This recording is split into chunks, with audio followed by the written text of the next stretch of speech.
I'm Paul Edwards. I'm an independently published horror author, and first and foremost, a monster kid. Today, I'm going to look at the greatest issue ever of Famous Monsters of Filmland magazine. Not the oldest, not the rarest or the most valuable, but the greatest issue. Issue 114 from 1975, 100 pages featuring all of Japan's giant monsters. This was the issue we wanted most when we were kids.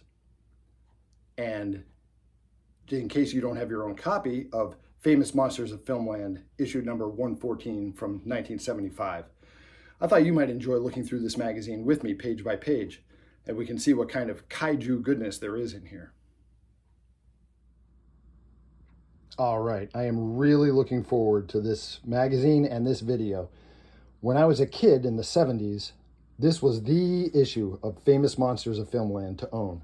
Everybody who didn't have a copy of this issue wanted one. I didn't have one as a kid. I was only able to get one as an adult. If you've ever seen any of my videos before, you've probably heard me say that I was in the second wave of monster kids. That is, the kids who were children in the 1970s, when Famous Monsters of Filmland was arguably at its peak. And there were tons of the older Godzilla and other giant monster movies syndicated on television, especially on the weekends. So we were very familiar with who Godzilla and Rodan were. And we would have read a magazine like this every month if they put one out every month. This looks an awful lot like the image of Godzilla from that 1960s model kit, if you are familiar with what I'm talking about. It's a very similar pose, and with him wading through the buildings, reminds me a lot of that. But okay, here we go. Well, we're starting off with a picture from Frankenstein Conquers the World from 1965. When I was a kid, I thought this would have been the greatest job in the world, to be the actor inside a giant monster suit stomping through a bunch of balsa wood buildings and smashing them. Then, as I got older and I read more about behind the scenes, I discovered that it's over 100 degrees in those costumes and it's a miserable job. But I can always dream. Here's our Fang male.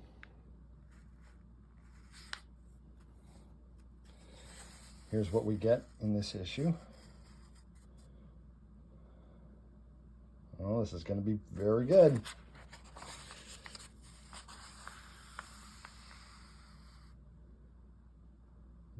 Well, they certainly threw us for a curve by throwing something from the Charlton Heston disaster movie Earthquake in here. That is not something we would have expected right away.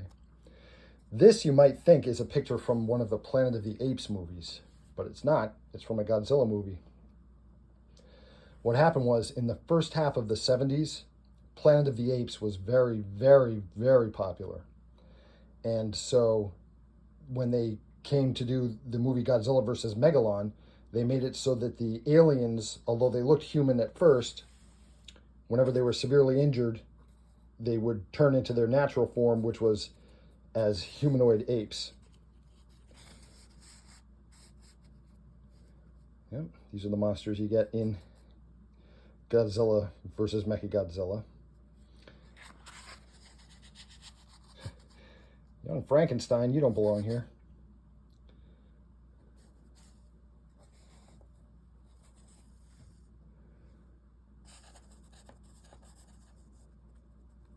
Yeah, Andy Warhol's Frankenstein, definitely not kid-friendly. Lake of Dracula is a Japanese Dracula movie. There are actually a couple of them. They're pretty good, too. You can track them down. They are dubbed into English. You can find them on YouTube or other places online. Godzilla, King of the Creatures. Well, that's true. Godzilla reigns supreme among the Japanese giant monsters.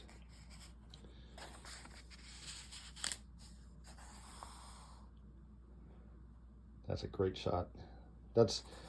This scene happened in the movie Godzilla, but this exact image is not from the movie. It's a publicity still that was made, like a composite shot. but Godzilla did take down a clock tower. This is a very often circulated publicity picture from the first Godzilla movie.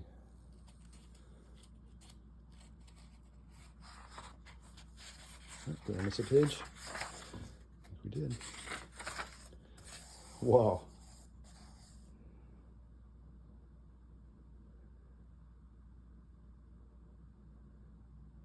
Yeah. So I don't know what they were thinking when they made this. This is obviously not a picture from the actual movie. This is one of these composite publicity pictures. But look here. That is not the size of a human being compared to Godzilla. That's the size of a human being compared to the 1933 King Kong. Absolutely not, nowhere near the correct scale for Godzilla. A human being would be about the size of a fingernail, if reptiles had fingernails. Not something that Godzilla could carry around like this.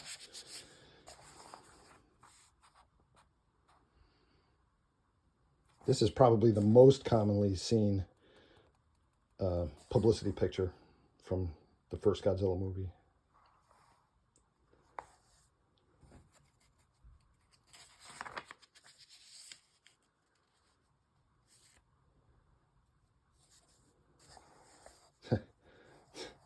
The face that launched 1,000 whips. Forrest J. Ackerman loved making puns like these. This is Charles Laughton as the Hunchback of Notre Dame, Quasimodo. Okay, now we're getting to the main articles. Monsters from Japan. Out of the East, beast after beast.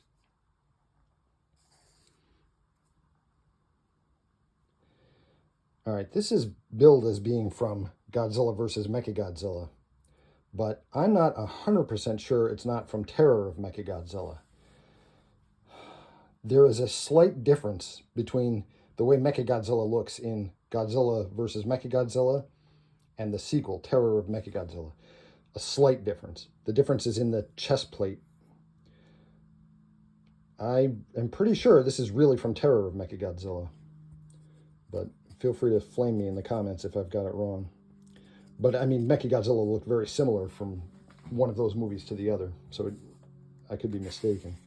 I do love the steampunk look, although steampunk wasn't a word in the 70s, but that's the kind of aesthetic that Mechagodzilla had. This, of course, is from Godzilla vs. Gigan, which was released here in the United States as Godzilla on Monster Island. This was a big WrestleMania where you had Godzilla and Anguirus on the good guy side, and King Ghidorah and Gigan on the bad guy side. Here's a list, because remember now, this magazine's coming out in the 70s. You couldn't go on the internet and search what Godzilla movies have there been. You would have to look to a publication like this. And this is listing a whole bunch of Japanese science fiction and horror movies. Not just Godzilla ones, but Gamera ones are in here too. Attack of the Mushroom People, Matango, that's a great one. I did a video on that. Yep.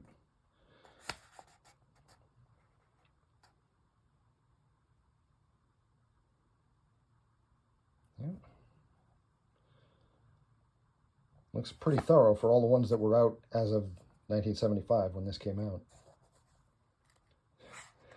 This is a publicity image from King Kong Escapes with the awesome Gorosaurus suit, the pretty good Mechanicong suit, and the horrible King Kong suit, all superimposed on a collapsing Tokyo Tower.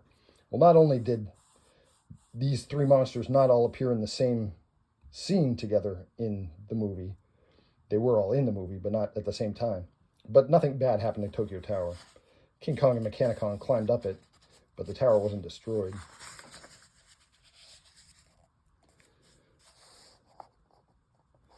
Latitude Zero.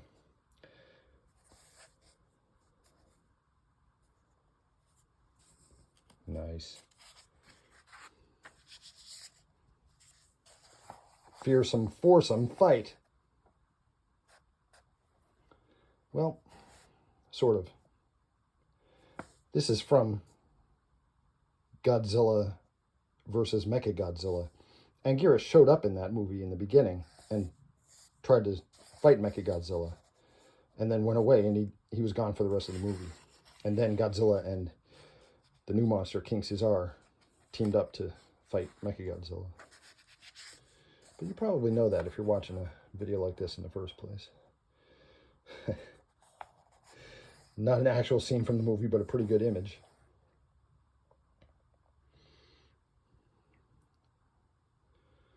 Gigan. Gigan is probably the first of the Japanese giant monsters that is clearly not a naturally occurring creature, but something that was artificially designed. He's clearly cybernetic. I mean, he's got a buzzsaw belly. He's got the hooks for hands, jet rockets in the feet that let him fly. And, it's clearly a artificially constructed thing that the spacemen created. Not to be outdone is Megalon, who's also clearly cybernetic. And then they just went full in and just started making giant robots like Mechagodzilla and Jet Jaguar. That's a really good publicity picture from Godzilla versus the Sea Monster. If you've seen Godzilla versus the Sea Monster, and you think it's a little bit odd, some of Godzilla's behavior in it is odd, it explains a lot to know that this was originally written to be a King Kong movie. So, for example, the scene where Godzilla is staring, infatuated at the young lady, that makes a whole lot more sense if you realize that this was originally supposed to be King Kong.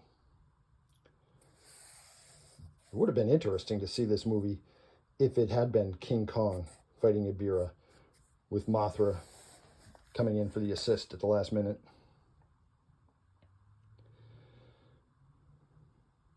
I know King Caesar, they try so hard to make him look aggressive, but all you can think of is that he looks like a gigantic, adorable dog.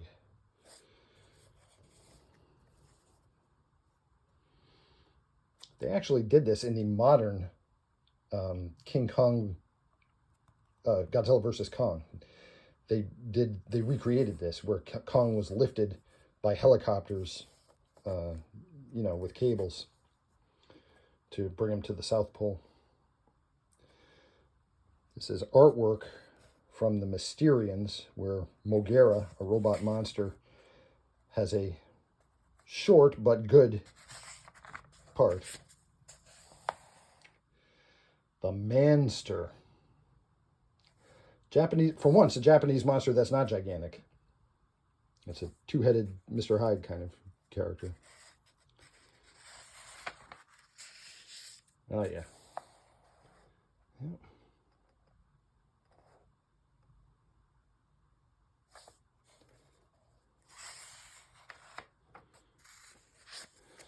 Frankenstein Conquers the World. Breathtaking preview of the picture millions held their breath for. Well, okay. Frankenstein Conquers the World came out in Japan in 1965 and came out in the United States in 1966. By the time this magazine came out in 1975, this movie was already on Saturday afternoon television here in the United States.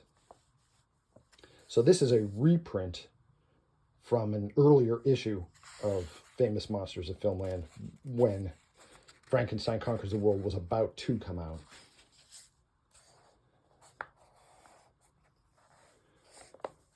Nick Adams. This scene is not actually in the movie. There is a scene like this, but this exact image was a publicity still. I just love the shot of Nick Adams getting ready to clobber the Frankenstein monster.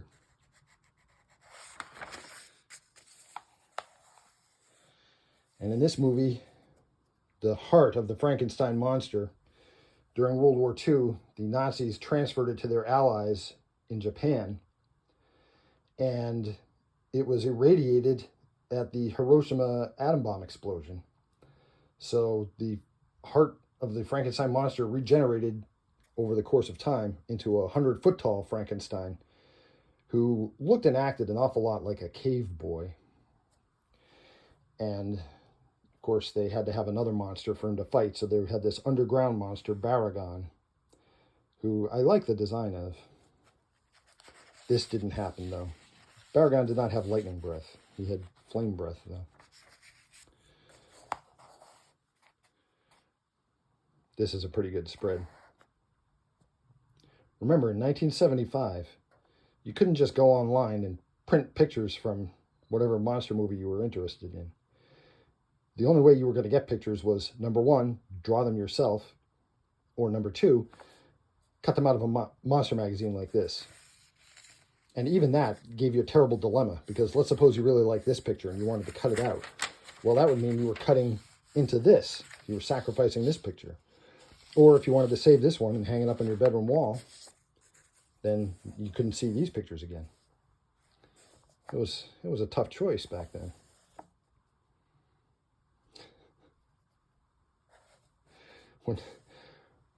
When one of my boys was little and was watching a movie like this where one monster was trying to pry open the other monster's jaw, he goes, "You're no licensed dentist."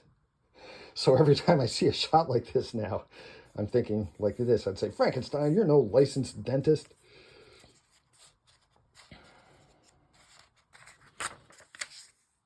That's a great shot. It is kind of a spoiler, though. I mean, it's pretty clear who wins the fight when you're seeing it like this. But Baragon would be back. He was back in Destroy All Monsters. He was back in Godzilla, Mothra, King Ghidorah, Giant Monsters All Out Attack. He was actually had a good part in that. And he was in a couple of the Godzilla video games. So all is not lost for Baragon.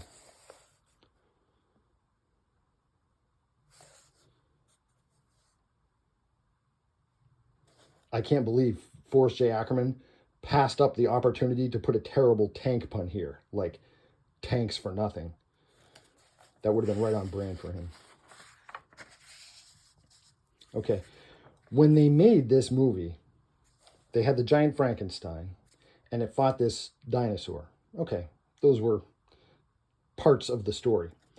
One of the studio executives just insisted that at the end, they come up with a giant octopus and throw that into the fight, even though nothing in the story had anything to do with an octopus or with the sea or, any foreshadowing of it.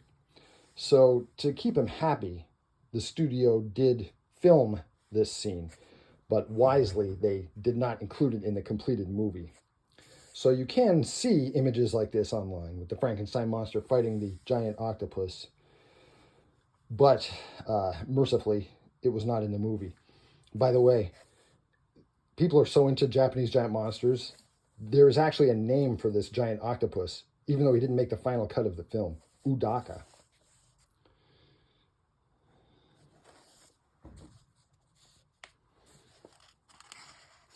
Whenever there was a gigantic figure like this, even when I was a pretty young kid, like 6 or 7, even then I would wonder, how come his clothes grew with him? That's why for a lot of these types of situations, like in The Amazing Colossal Man, they had a quote-unquote expandable sarong.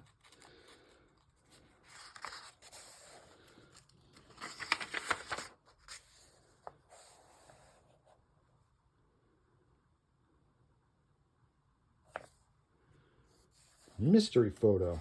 Can you guess what movie this mystery photo is from? And here's the answer to last month's question of mystery photo. Who was this actor viewed from the rear? And the correct answer was Boris Karloff.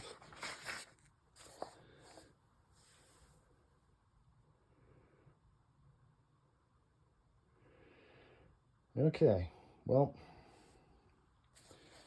we're expanding now into other areas of Japanese fantasy, because there was a lot of Japanese fantasy TV shows, some of which were made by Toho Studios, some of which were made by other studios.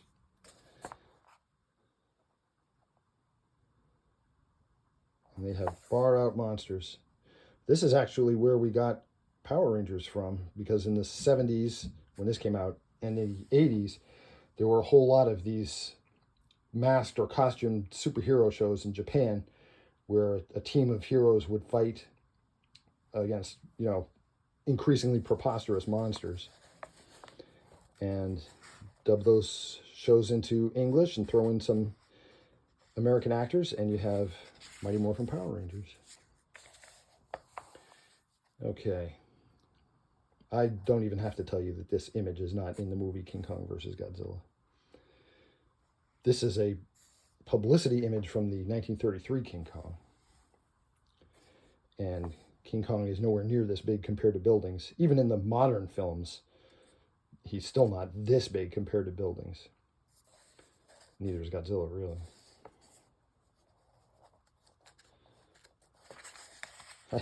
I saw a cartoon once. What if King Kong versus Godzilla had been true to the monster's sizes? Because in the original Godzilla King of the Monsters, Godzilla was about 150 feet tall.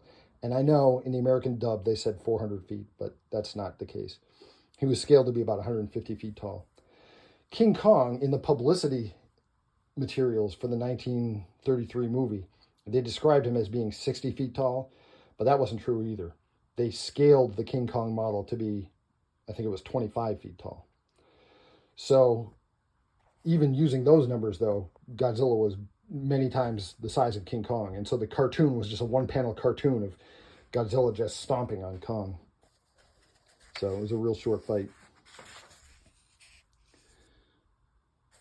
Okay.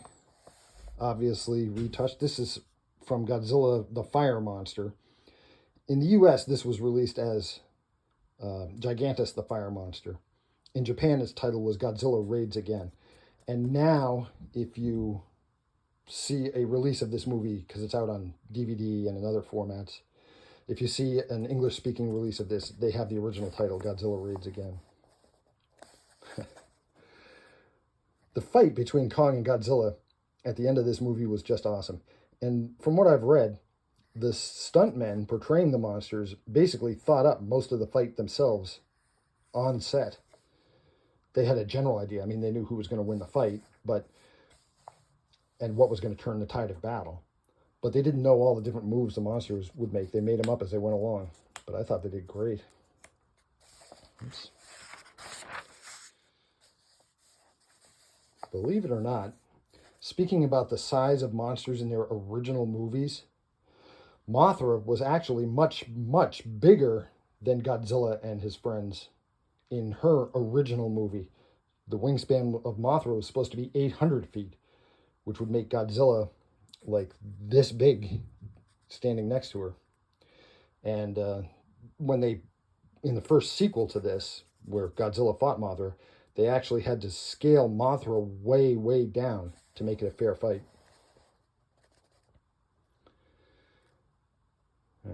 If you've ever seen a Mothra movie, other than the modern American Godzilla and Kong movies that have Mothra in them, but if you've ever seen an actual Mothra movie, you know the twin fairies are her cheerleaders. Mothra comes with her own cheerleaders.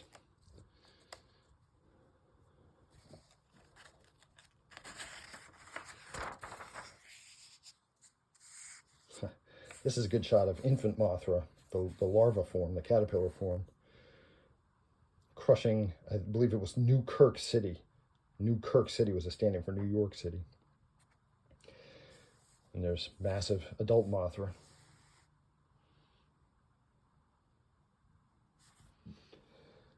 Now we're getting to everybody's favorite part of these magazines, the wild ads in the back. Dinosaur Scenes Hobby Kits. I had a lot of these.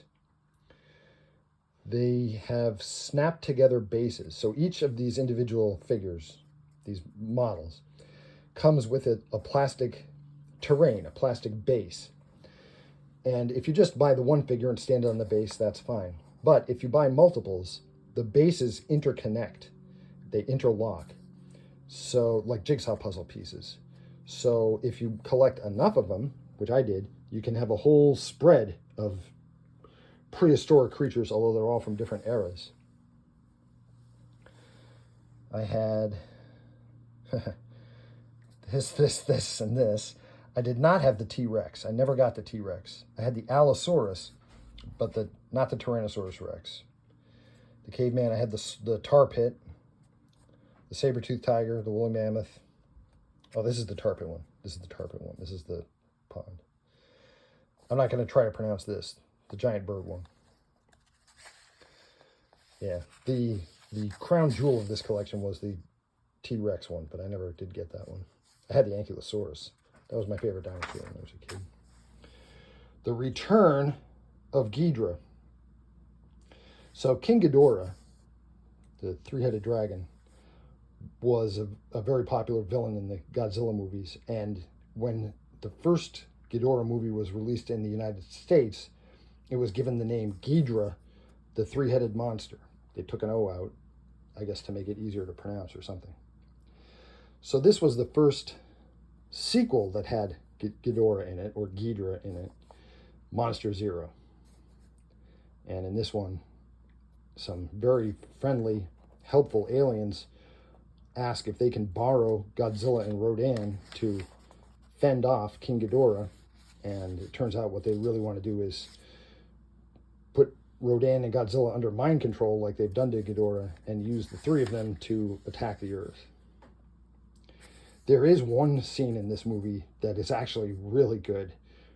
I mean, there's more than one scene that's good, but when the astronauts land on the Planet X and the one astronaut wanders off, and when he comes back, he can't find his fellow astronaut, and then he looks to where the spaceship had been, and the spaceship is not parked there anymore. It's gone. And he's just looking around, bewildered, yelling, "Glenn, Glenn, where's the ship?" That freaked me out when I was a kid.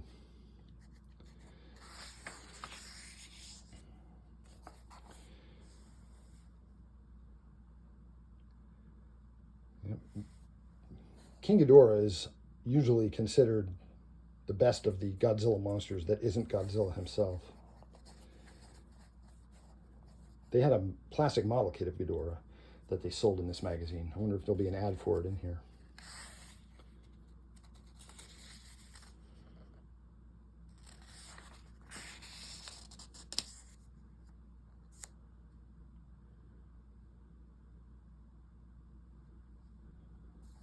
All right, well, you get some of the more vintage stars here.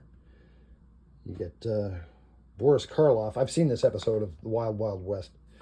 Wild Wild West was a TV show that, despite the name, was really not a cowboy show. It was much more of a science fiction adventure show. It was about these two Secret Service agents in the Old West who would go up against bizarre enemies, things like mad scientists, doomsday weapons, far out threats. And Boris Karloff did an episode of that. Peter Cushing, of course, he's great in everything. Bela Lugosi. This used to be considered acceptable in Hollywood, was to make up an actor to look like a member of a different ethnic or racial group. That's not considered acceptable now, but at the time, people didn't see anything wrong with it. And there's the great Dwight Frye.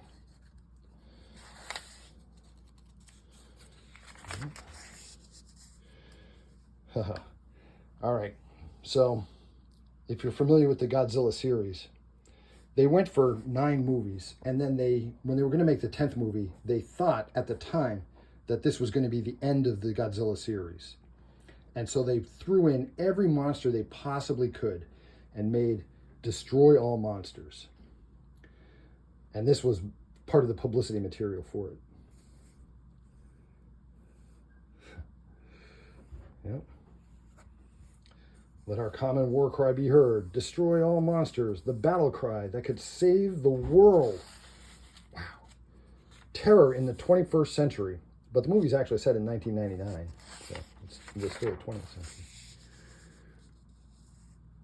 Well, spoiler. Okay, so for most of the movie, what happens is the aliens, the Kilaaks, take mind control over all the world's monsters, all the Earth's monsters, and send them on a rampage.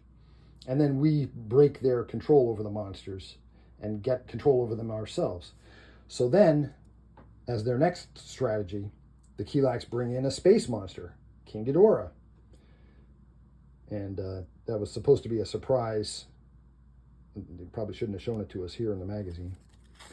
But the other monsters easily overpowered Ghidorah. Godzilla attacks New York. Rodan devastates Moscow. Manda obliterates London. And Mothra smashes Peking. That was the old way of saying Beijing. Now, when they made this movie, they wanted to put in as many monsters from previous movies as they could. And the costumes for most of them still existed, but some were in good shape and some were not. The Gorosaurus costume from King Kong Escapes was in excellent condition. And so that's why Gorosaurus gets such a prominent role in the final fight in Destroy All Monsters, because the costume was in good condition.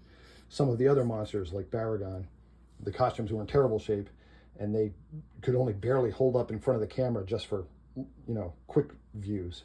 So they kept their appearances to a minimum. There's Manda, the gigantic sea serpent with legs from the movie Atragon. A few of these monsters, you can tell which ones were portrayed by a guy in a suit and which ones were just puppets. Like Manda was just a puppet.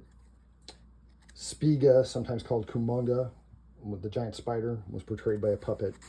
Mothra was a puppet. Or the adult Mothra was a puppet. The caterpillar Mothra, actually, there were little guys in there.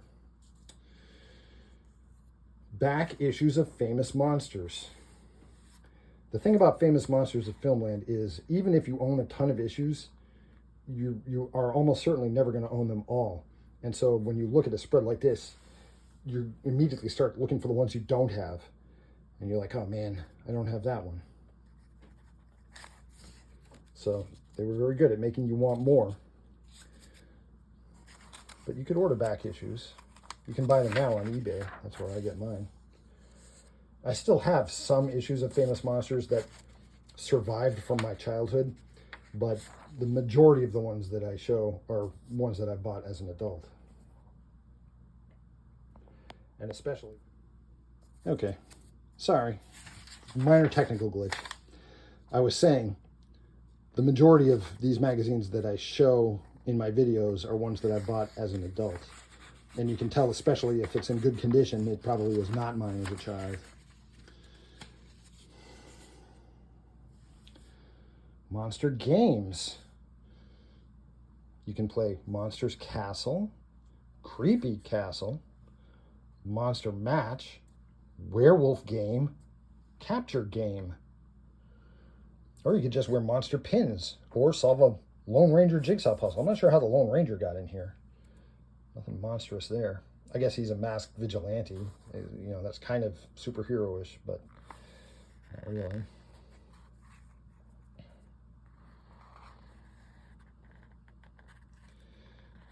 Iron-ons for you would iron these onto a plain white t-shirt. Does anyone else remember The Phantom? This was a Sunday comic strip.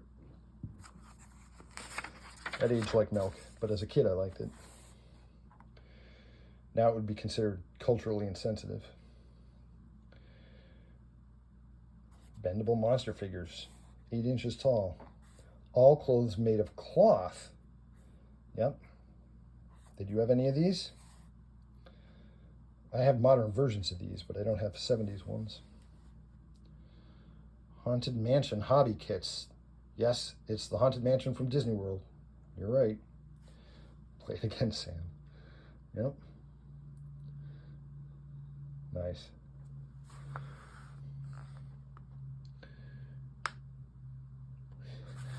Wow, just what I always wanted, a werewolf nose. Turn yourself into a wolf man. Incredible Monster Trike kits. Wow. Mighty Monster kits. Killer Gorilla. Komodo Dragon. You could play King Kong with those, even though it's not officially a King Kong thing. Pretend that's Kong on his island fighting a dinosaur. Here's a whole lot of books on horror properties. Not horror books, but books about horror movies. Terrors of the Screen, Science Fiction in Film, James Bond in the Cinema, The Dinosaur Dictionary, Sinbad, Flash Gordon, Dr. Phibes. These are novelizations of movies like Dr. Phibes and The Abominable Dr. Phibes and Dr. Phibes Rises Again. Oh, Richard Matheson's Hell House. That's a little mature for this magazine, though.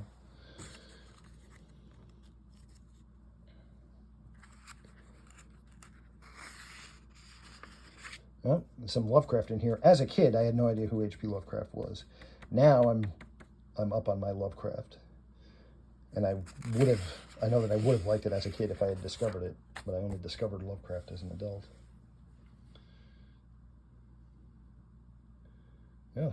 Hey, you can't say they're not encouraging reading. Tons and tons of monster and science fiction paperbacks here. Okay, Frankenstein I understand, but the Maltese Falcon? Really? Barnabas, as in Barnabas Collins from the TV show Dark Shadows. I want to use this slogan for my own book series that I sell on Amazon. Buy these or die. That's great. Buy these or die. I should totally use that. What do you think? Tell me in the comments. Should I use this to hawk my own books that are on sale on Amazon.com? Buy these or die. They'd probably kick me off the site. I've said this before, but rubber masks look good, but they're a pain to actually wear. I never could wear them as a kid. But if you had the wherewithal to wear one, you could get the hands and feet of a monster to go with them. Because after all, if you're going to be, let's say, the Wolfman, well, you can't have non-hairy hands and feet. So, got to stock up on those. Here's short versions of prominent horror movies that you could show on your home movie projector. It's only, most of these are something like 10 to 12 minutes of the movie, highlights. It's what we think of as a highlight reel. And some of them, you can't tell immediately what movie they're from. Like, obviously, Frankenstein Meets the Wolfman is from the movie Frankenstein Meets the Wolfman. But Doom of Dracula, that's actually from the movie House of Frankenstein. And separately, they are selling House of Frankenstein. That's other scenes, probably the ones with the Frankenstein monster. But this must be the Dracula section of that movie. Yeah. Some of these were lesser known to kids, like Return of the Vampire was not as well known. Oh, The Beast with Five Fingers. And Straight Jacket. Straight Jacket is really good. And they didn't spell it wrong. That is how you spell Straight Jacket. There's no GH in it. But if you've never seen Straight Jacket, it's worth catching. That's a thriller, sort of in the vein of Psycho. I'm not saying it's as good as Psycho, but it's in that style.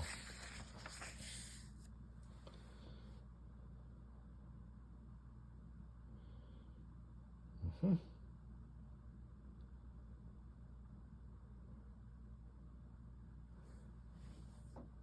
Well, you could subscribe to a whole bunch of different things here. Famous monsters, creepy, eerie, Vampirella. Oh, Vampirella, you and your ever-changing backstory. And then here's the order form. And they were anticipating you might want to order a whole lot of stuff. Finally, we have, do you know the name of this monster? I do. This is from the X from Outer Space. This is Gulala. I have a feeling this is one of these names that sounded better to the Japanese audience than to the English-speaking audience. Gulala. Gulala looks like a huge reptilian chicken with an old TV aerial on its head. But, when you're 5 years old, this is impressive. And then we get to the end, one last round of giant monsters. We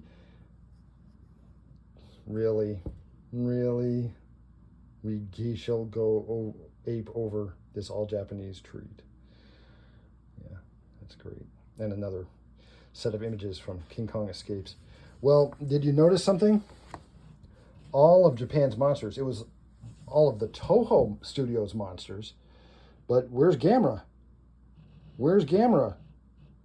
This is not all of Japan's monsters. I demand a separate Gamera issue with his enemies, Gauss and Baragon and Virus. I don't think I'm going to get it, though. Hey, listen, thanks for spending time going through this awesome old issue of Famous Monsters of Filmland magazine with me. If you like classic monsters and vintage horror, please check out my book series, the Mourner's Woods books. They're available on Amazon.com. I have different monsters in different books. They're all freestanding stories. I sell them as cheaply as Amazon will let me sell them. My name again is Paul Edwards. My books are the Mourner's Woods books. Thanks for spending time looking through this great old issue with me, and I will see you in Mourner's Woods.